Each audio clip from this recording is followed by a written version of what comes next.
person, it is essential to be in Krishna consciousness, engaged in the transcendent loving service of the Lord, in order to achieve a permanent blissful abode of eternal happiness. Isn't that a nice one? In order to achieve a permanent blissful abode of eternal happiness. Who doesn't want to have a permanent abode of eternal happiness? You don't want to go there? Okay. The process of achieving such a marvelous result is very easy and can be attempted even by the poorest of the poor, without any kind of qualification. The only qualification required in this connection is to be a pure devotee of the Lord. Pure devotee. It does not matter what one is or where one is situated. The process is so easy that even a leaf or a little water or fruit can be offered to the Supreme Lord in genuine love, and the Lord will be pleased to accept it. No one, therefore, can be barred, means ausgeschlossen, from Krishna consciousness because it is so easy and universal. Who is such a fool that he does not want to be Krishna conscious by this simple method and thus attain the highest perfectional stage of eternity, bliss and knowledge? Krishna wants only loving service and nothing more. He wants only loving service and nothing more. Krishna accepts even the little flower from his pure devotee. He does not want any kind of offering from non-devotees. He is not in need of anything from anyone because he is self-sufficient. And yet, he accepts the offering of his devotee in exchange of love and affection. To develop Krishna consciousness is the highest perfection of life. Bhakti is mentioned twice in this verse in order to declare more empathically that bhakti or devotional service is the only means to approach Krishna or God. No other condition, such as becoming a brahmana, a learned scholar, a very rich man, or a great philosopher, can induce Krishna to accept some offering. Without the basic principle of bhakti, nothing can induce the Lord to agree to accept anything from anyone. Strong words. I mean, there are quite some powerful words. Prabhupada is. So bhakti is never causal. What does that? That's actually a nice one too. Es ist nicht kausal. What does that mean? Bhakti is not causal. What would you say? So I do something for you, Krishna, and then you. So it's not a deal, huh? Like you can't really deal with God. I'm around since so many years, and therefore you now have to finally perform some miracles in my life. That's a good point. Yeah. So it's not causal. It means it is not bound by cause and effect.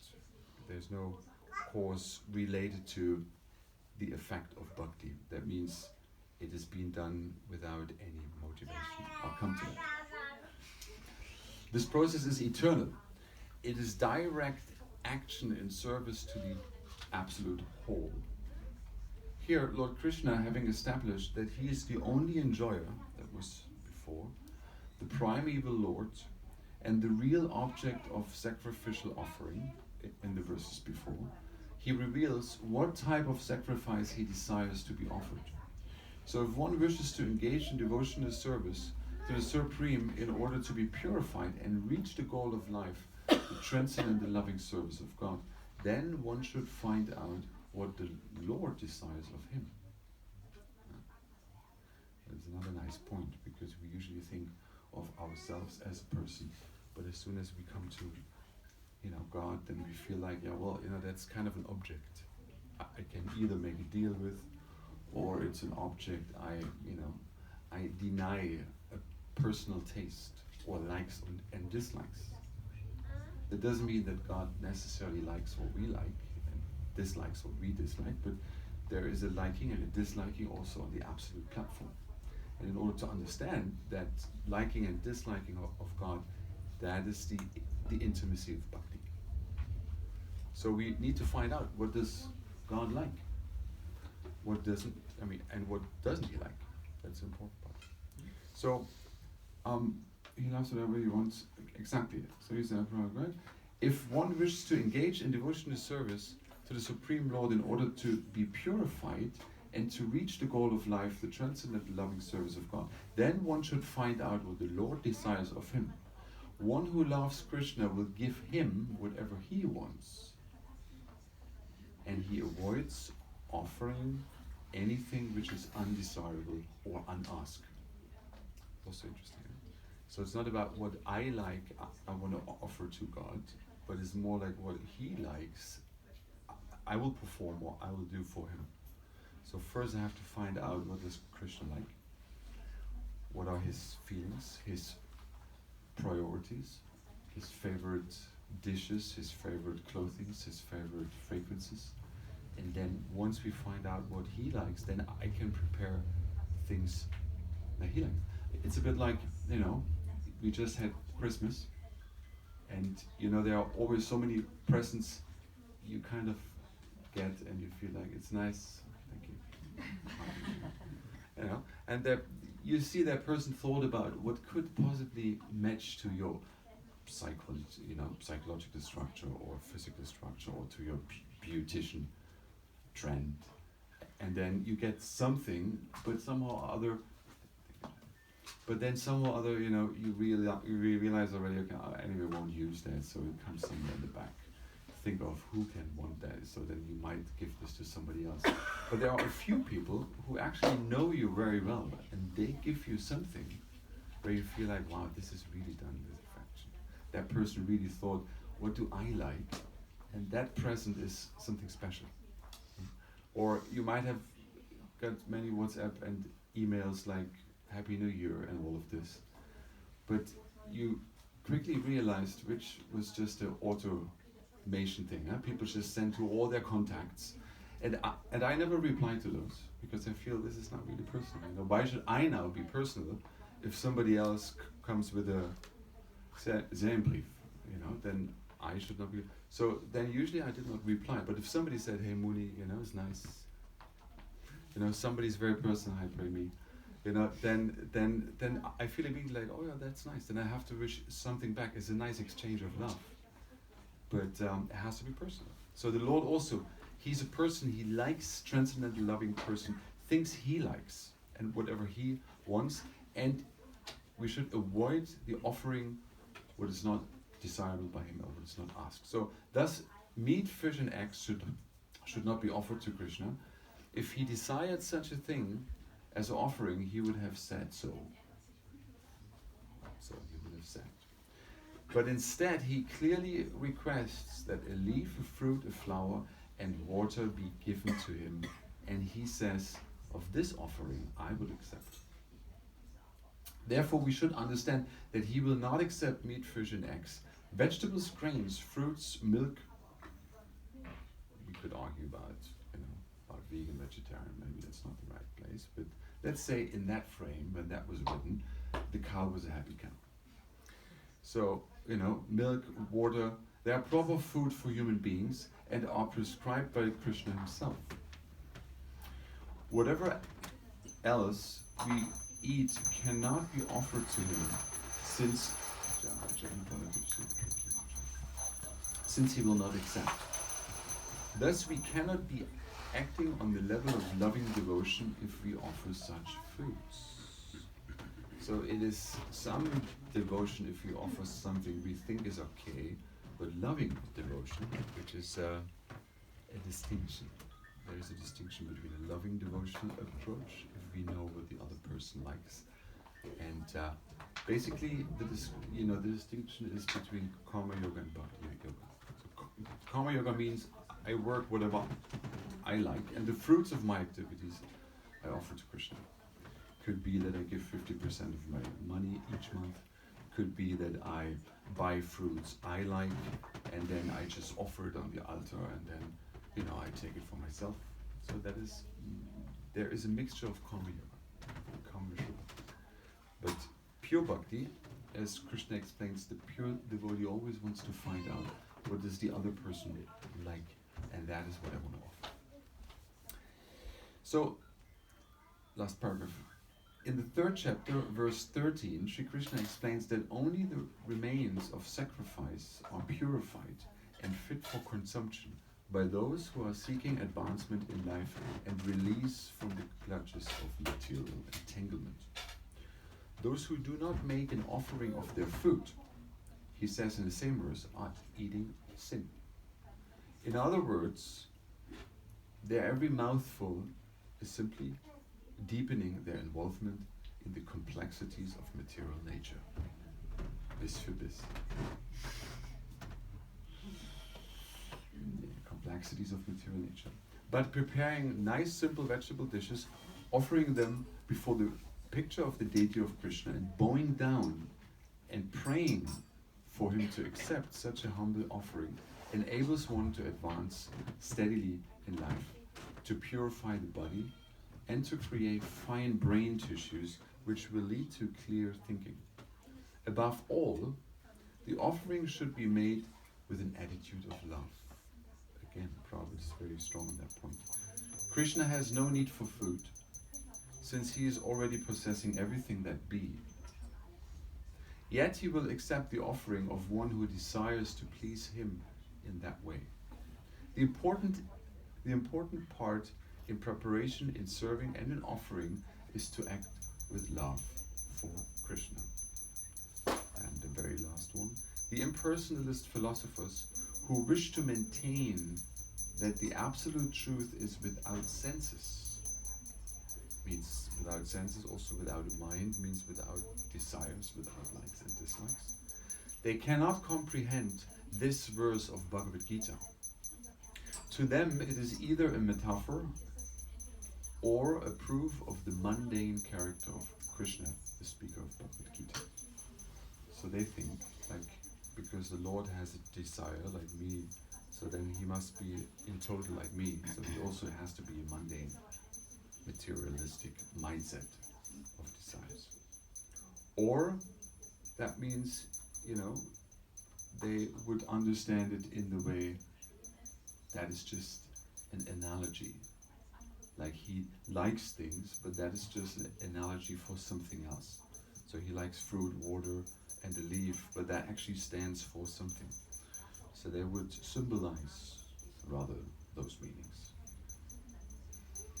So, but in actuality, Krishna is the Supreme Personality of Godhead, and he has senses. And it is stated that his senses are interchangeable. Also diese vertauschbar. In other words, one sense can perform the function of any other. This is what means to say that Krishna is absolute. Lacking senses, he could hardly be considered full in all opulences. So Prabhupada explains it in the way, if God is absolute, then he also needs to have senses. Otherwise, he would not be called absolute. Because absolute means he possesses all qualities anybody could possibly think of. And that also includes the possibility that he has a sense, and that he has a desire, and that he wants things, and he doesn't want other things. So that is what it means to say Krishna is absolute. In the 7th chapter, Krishna has explained that he impregnates the living entities into this material nature. And this is done by his looking upon material nature. And so, in this instance, Krishna's hearing the devotee's words of love in offering foodstuff is wholly identical with his eating and actually tasting. So by looking on is the same as taking and tasting. This point should be emphasized, so Prabhupada once more, because of his absolute position, his hearing is wholly identical with his eating and tasting. Only the devotee who accepts Krishna as he describes himself, without interpretation, can understand that the Supreme Absolute Truth can eat food and enjoy it.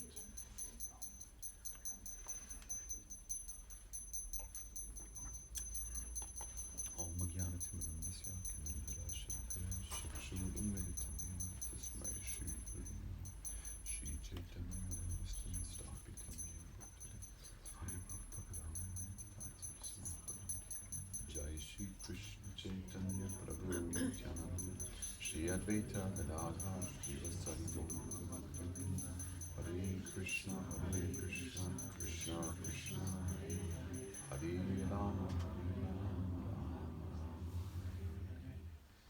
So once more the verse. If one offers me with love and devotion a leaf, a flower, a fruit, or water, I will accept it.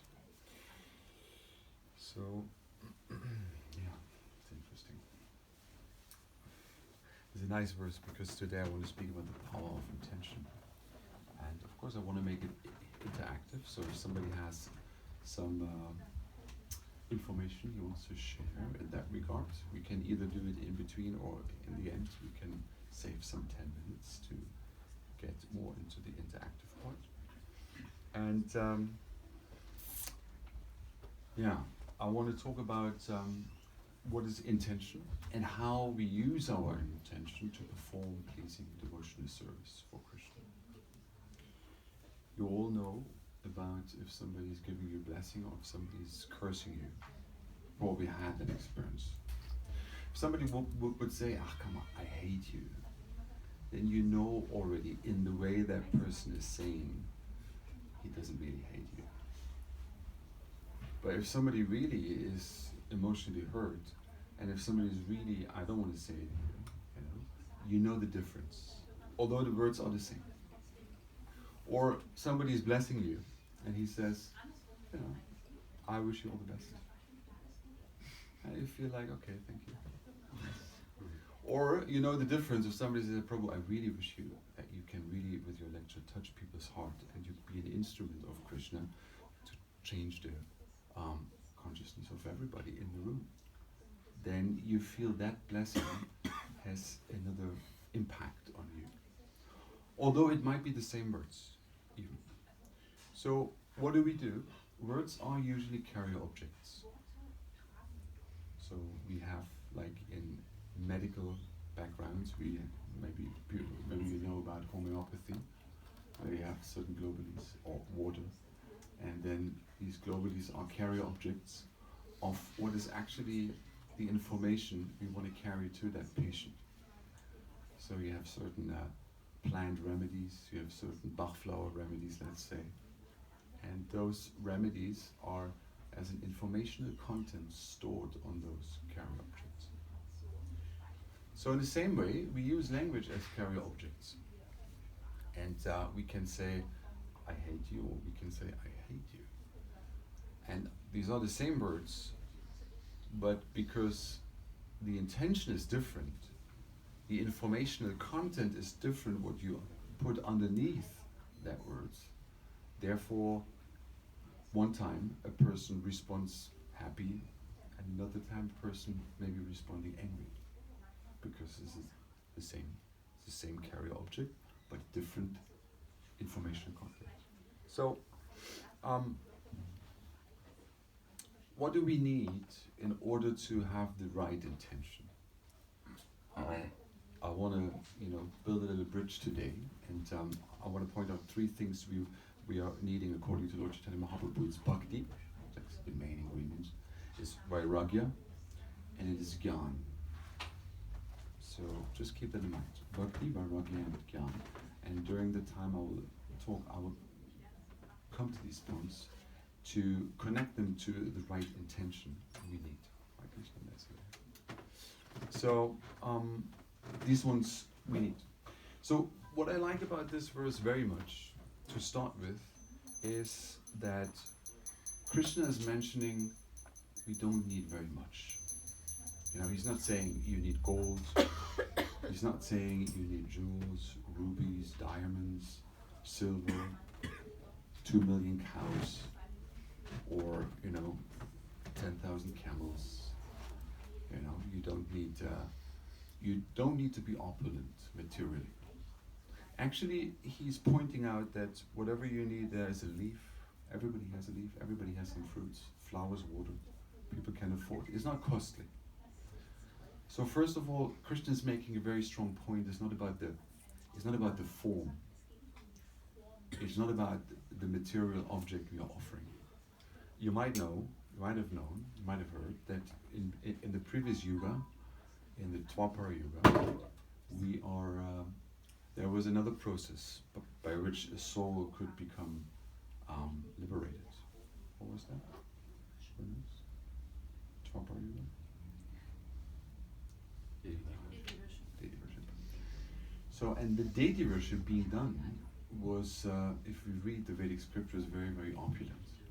And they really had gold, jewels, they had a lot of diamonds, costly food stuff, and actually the whole wealth of a village or of a city would be where the temple is. And you sometimes still see that in India. For example, I was once in Varanasi. I don't know whether one of you has been to the Kashi Vishwanath Mandir, one of the, I would say, most famous Shiva temples in India. There are more, of course. And it has, maybe you can Google that up when you're home, but it has a fully golden dome. Like it's not a massive gold, but I guess it's like this thick.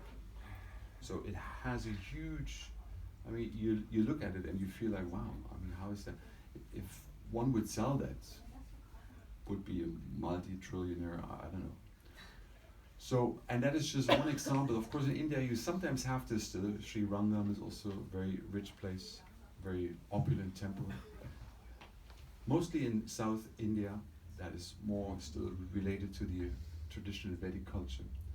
So you can still see wealth and opulence was stored where the temple were. And maybe there's also some wealth. I don't recommend you plundering. Well hidden. Jagannath has an eye on it, and whoever wants to steal something. So, but of course, in the time, when the Muslims came and the British came, it's not just that they like to, give education and all that stuff, but they also took something. And we all know how the history went. So, so that was there because the deity worship was very opulent. And the deity worship was meant to be very opulent. Also in Dwapara Yuga, people were also, they were rich. There was no shortage of, money and wealth and all that sort of thing. So it was normal to just give opulent offerings. In Kali Yuga, and maybe that is one reason why the Lord is already mentioning in this verse, just a leaf, just some water you have, even in Berlin, fruits, organic you might have. So then already, maybe because it was beginning of Kali Yuga, and those of you who have read the 12th canto of Srimad Bhagavatam, where the end of Kali Yuga is described, it becomes even harder than it is right now. There will be scarcity of foodstuff. There will be just a little grain on the fields, and water will not fall really. There will be a lot of deserts and so on. It's not a very nice scenario. However, the Lord, being Trikalakya, knowing past, present, and future, he would already know how Kali Yuga would progress. So then he would maybe say, water you might even have at the end of Kali Yuga, hopefully. But anyway, above all, what Prabhupada said, it's not about the form. So if you have, of course you can, and you should. But that is secondary. But primary is that we do what Prabhupada says with a loving intention. In quantum physics, they say mind over matter. You have heard about that one, mind over matter. Der Geist ist über der Materie. Oder der Geist formt die Materie. Mind forms matter. So we, in quantum physics, there is a strong statement that actually the mind is responsible for material forms. There's a time span in between my thinking or somebody's thinking and this laptop manifesting in front of you, but that was an intelligent mind having an idea of making this thing work, and then somehow it manifests here. So that principle also Krishna is promoting in the Bhagavad Gita. He says it's not about the form, it's not about what you offer actually. More important is how you do it. So we heard this in our life. We have what versus how. So what is more important? It's not about what you do, but it's about how you do it. And that principle also Krishna is establishing in this verse very strongly. That we should not so much think about the form, how we do some offering, but that we should more or less focus on the attitude or as Prabhupada would say, the intention. Therefore today is about the power of intention. What does intention mean? You know, if you look it up online, you would say intention is the purpose, intention is the attitude, the inner attitude of how you do things. It is your, we quickly say intention. So it is actually the attitude behind our activities and our words. Because usually we have a thing called there's a thought, and then from the thought somehow the words develop because we speak what we think, and from what we talk we usually, that's what we walk, so that means that determines our activities. So it is coming from subtle again to gross, mind over matter. It's the same principle. So there is a nice guy called William Blake. I don't know whether you heard about him. Yeah. I have a nice quote of him. He is a British poet, and he has a nice one. I wanna, because it rhymes, and it only rhymes in English, so that's why I'm reading it out. He says, "A truth that's told with bad intent beats all the lies you can invent." That's a nice one. She translated it nicely. So the truth is, they are all properties can also find in the theories of the three Junas. Sag's auf Deutsch?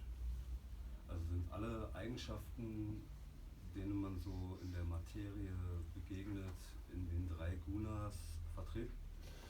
This is a good point. I'll come to that actually, because this is a good point you're asking. How much does the three modes of material nature are influencing our intention? Because that is a very good point. I'll come to that. So keep in mind, it's good. It's cool. So he says, a truth that's told with bad intent beats all the lies you can invent. So if somebody is speaking the truth, but there's a bad intention behind, so it's not about the form, but it's about the substance. You might even talk the truth, but the intention is wrong. That the effect is worse than if you lie, but you might have a good intention. So it's not about the however, Ragya and Gyan. So first we need Gyan, and not just, there's Gyan versus information. Because the nature of information is very temporary. Nobody would read a newspaper which is 2 days old, or even 1 week old. Or let's say you read a newspaper from last year. It's boring. Why? Because the information is so temporary that already a few weeks, days later, this is not really, it's not relevant anymore. However, real Gyan or knowledge is of universal principle. That means it's as relevant 5,000 years ago as is it relevant today. That means whatever is in Bhagavad Gita, and you can read the verses. If you read the verses, then you feel that is part of my life. I can fully identify with all the verses. Some verses more and some less, but it's not like, oh yeah, it's 5,000 years old. What do I need? That's not really relevant today. However, a newspaper based on information is temporary. It's about who's the president in this country, and what's the Latin name of this plant, and what's the new product coming out in this country. That's all temporary and will go away. So therefore, we have to distinguish between what is information and what is real knowledge. These two are very crucial. So we need Gyan. We need real knowledge based on a real source. So we need actually universal, transcendental truths we base our intention on. Because we need the power of discrimination. Basically, that's what it's for. Because we need to know what is good for us and what is not good for us. We need like in this verse of the Bhagavad Gita, we need to know what is religious and what is irreligious, or what brings us towards our goal and what is actually blocking us from reaching that goal. So that is important, and we can only have that power of discrimination if we base our intention or our daily words and activities on real knowledge. Otherwise it's not possible. So Gyan is very important. Prabhupada gives a very nice story of a mother who wants to care with a good intention for her child. And the child has typhus fever. And somehow or other, I never had it, thanks God, but somehow or other, when you have that, you're not supposed to eat anything. You should really fast. And you just drink glucose water, which is sugary water, but nothing else. These days you would probably get antibiotics, but at that time in India probably that was not available. So you shouldn't eat. However, the mom was so affectionate to the child that she couldn't resist cooking for the child and giving the child food. And of course, being in the child body, it's not that you don't want to eat. Of course you want to eat, but you're not supposed to eat. So basically, if you eat, you die. So the mom killed the child. She had good intention. Prabhupada used that example to make us understand that it's not just about the intention, but we need Gyan. The mom should have known that actually, I'm not supposed to give any food to my child because otherwise I killed the child. So Gyan is important. The power of discrimination is important to know what is right and what is wrong. What should be done in a certain situation and what should not be done in a certain situation. So that is very powerful. So in the Vedic scriptures and also in Bhagavad Gita there is an analogy which says that after many births, and not just an analogy, but it's a very nice point of contemplation. After many births, a soul comes in contact with real knowledge. So imagine you had already different bodies around your being, and now you're here. So somehow or other you got in contact with, you were talking about book distribution, you got in contact with somebody who's maybe giving you a book, or maybe a good friend, like in my case, I had 20 years ago someone that was a neighbor, and she was saying like, just let's go to Weimar, there's a cool place. And I thought like, oh, okay, let's go. So the first humble beginnings were very tough, but somehow or other, I kind of couldn't resist. However, the soul comes in contact with bhakti. And actually it said that the seed of bhakti is being planted in the heart of the living entity. So the seed of bhakti, in Sanskrit we call this the bhakti lata, which is the seed which needs to be fructified, which is being planted in the heart. It can be done by a spiritual teacher, it can be done by any devotee, it can be done indirectly by a spiritual teacher, by a person who did write down a book, like the Bhagavad Gita, you read that, and you feel, okay, now it's time for me to change life. And I guess a few of you had that experience in their lives, that whenever you understood the real meaning of that philosophy, that you would say like, okay, I really have to, that is my way. There's no other thing, that I have to do this. So all of a sudden, whatever you've done before is somehow irrelevant. It doesn't really resonate with you much anymore. And you have to pursue that certain path. So there is the seed of bhakti, which is being planted in the heart. And it's said that this seed of bhakti is being watered and nourished by the 3 S. Sadhu Sangha, Seva, which means service, and what was the last one? Shastra. So that is how we can nourish the seed of bhakti, which somehow got transferred or been planted in our heart. However, around that seed, there's also weed growing. So it's called seed versus wheat. Not the wheat from the coffee shop necessarily, but the Unkraut, which is usually growing anywhere in the garden. And we don't have a real garden at home, but we have a hochbeet, and even there you have to take out the weed at times, so that the weed is not overgrowing the real plant, so that the plant is not getting, or that the plant is actually getting enough light. So there's weed, and this weed is very important. This weed actually is growing as well. That's a natural thing, and we all know we have shadows, do we? I mean, at least I have. So we all know what we are, not supposed to say anything. We all know what we are, worst case scenario, capable of. And we all have a memory of what we have done in our lives, like worst case scenario. The things we don't want to talk about, the things we carefully may be hiding away. So the question basically is which we are following. Do we follow the seed? Do we follow the wheat?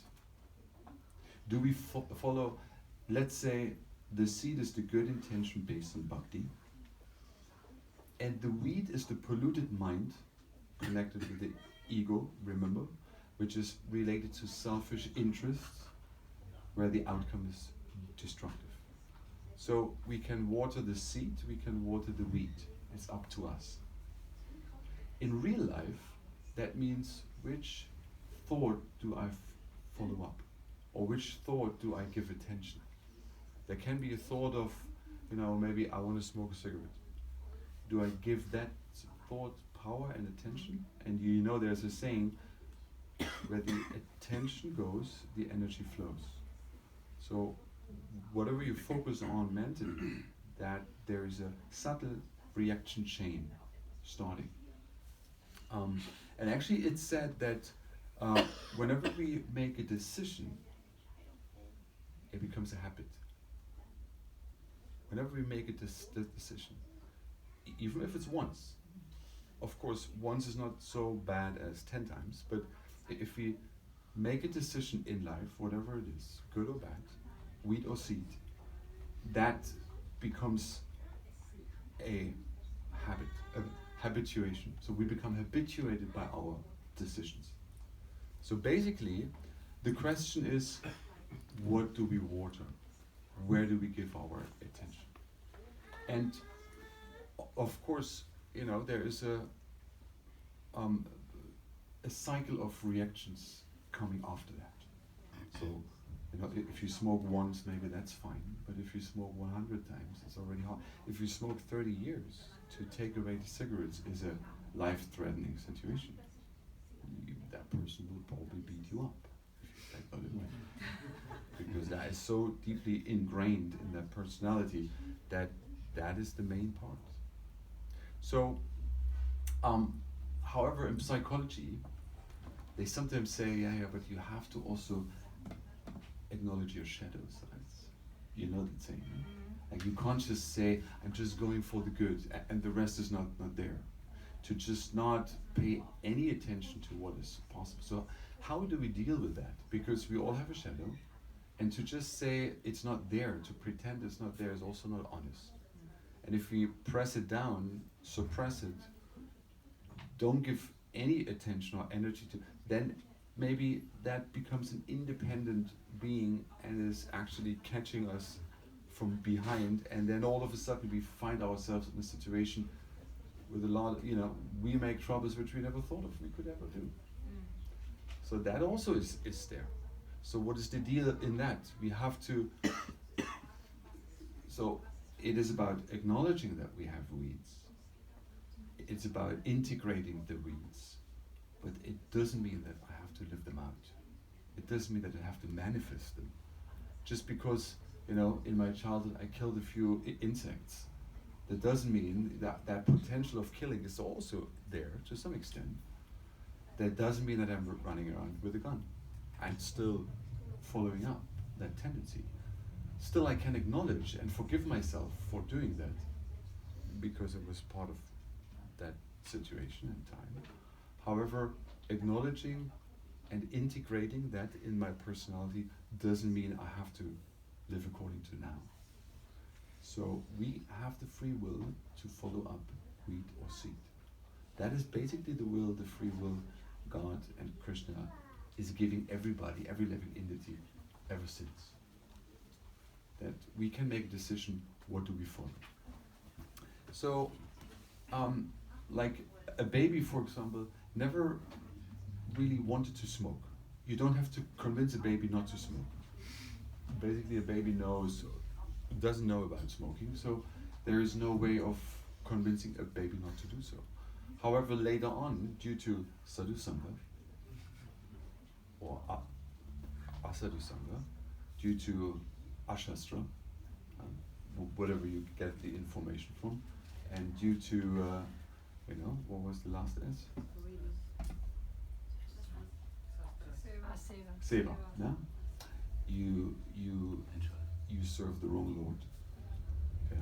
Then, of course, you create a cycle of reaction, and then that wheat is demanding water at some point. Because when the wheat is so strong that it demands water, and then you actually have to nourish it, even though you might subconsciously know it's not good for me, but you still have to do it because it is already so. The roots are so strong that you cannot just unplug it. So that is important. What are the weeds? There are many weeds. There are weeds such as anger, illusion, arrogance, envy. And one of the main weeds Krishna is talking about with Gita is actually lust. Lust, in Sanskrit, is called kam. Without R, there's no karma, but it's kam. And there is a very nice verse in Bhagavad Gita, which is the verse which explains the nature of lust. This is in 3:37. And I want to read that out to you because it's a very powerful one. It says, the Supreme Personality of Godhead says, it is lust only, Arjuna, which is born of contact with the material mode of passion and later transforms into anger, and which is the all-devouring sinful enemy of this world. Very powerful scene. So Krishna is describing that, that selfish interest, that interest of, I want to get something out of, I want to enjoy that world. I want to enjoy the resources above all. Whether or not I'm harming this person, I'm harming that country, I'm harming that planet, I don't really care because my personal interest is priority. Let's go. So, if we read that message, and of course it's hard to just say, okay, I'm off the calm, I mean, we all have that to a certain extent. And it's not bad. We are not like demons after all just because we have some self-interest. We are in the process of purification, first of all. And second of all, we always have the chance when we read such statements to change something right now.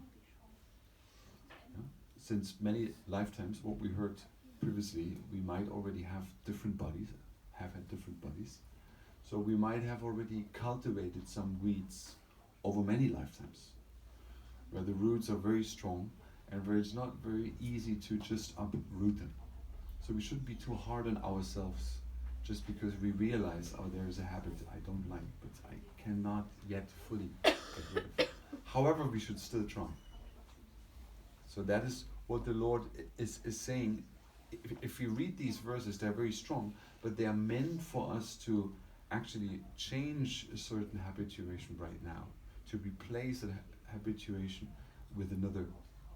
Like, you're not following that thought anymore, but you're actually following another thought pattern, and that thought pattern creates another cycle and another habituation, and therefore at some point you are acting out differently than you would do now. So there is a bit of time in between. It's not from today to tomorrow. Like that. So that is important. And the thing is, what Krishna also says, we should not mix up what is wheat and what is seed. Because that is also sometimes the case. We take whatever is a weed for a pure spiritual impulse. And whatever is actually a seed, we neglect or we just take it as a weed, and we would not pay any interest to it. So again, Gyan, the power of discrimination based on real knowledge, is very important. That we know what is a seed, what is a weed. Means what are the needs of the body and what are the needs of the soul. So if we take the needs of the soul for the needs of the body and the other way around, if we prioritize wrongly, then we actually put our whole life, our energy into the needs of the body only, neglecting that actually the soul has needs as well. So that is a very important part. So, and we also find this in Bhagavad Gita when Arjuna represented, let's say he represents the seed, and Duryodhana, he represents the weeds. He had, like, Duryodhana has been displayed, if you read Mahabharata, in many like negative ways. You know, he's envious, he's arrogant, he's, you know, whatever, you name it. He has many qualities you would not like to manifest. However, Arjuna is the opposite. Arjuna is truthful, he's devoted, he's he's a powerful warrior, he's dutiful, he's reliable, and so on. He has the seed qualities, and Duryodhana is part of the wheat compartment, the wheat category. But even then, Arjuna was bewildered. He didn't know. Remember, there's a story in Bhagavad Gita when Arjuna had to let his bow, his Gandiva bow down, and he said to Krishna, actually, I don't know really what I should do, because I'm bewildered, because I'm in between those armies, and I actually see there are my family members on the other side. I'm supposed to kill right now, but deep inside I don't want to do this. And but somehow or other you are on my side, so I'm kind of in between two chairs. I don't know really how I should act. So what does he do? And that's a very nice one. Krishna actually showed us by his own example how we can get jnana, or the power of discrimination, because he surrendered to Krishna. And there's a nice verse in Bhagavad Gita 4:34.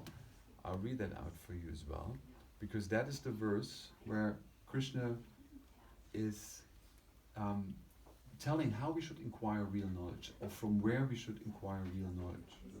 So how do we get the power of discrimination to be able to decide what is good for us and what is not good for us? He said, just try to learn the truth by approaching a spiritual master. Inquire from him submissively and render service unto him. Is again seva, the seed, nourishing the seed. The self-realized souls can impart knowledge, jnana, unto you because they have seen the truth. So we need to,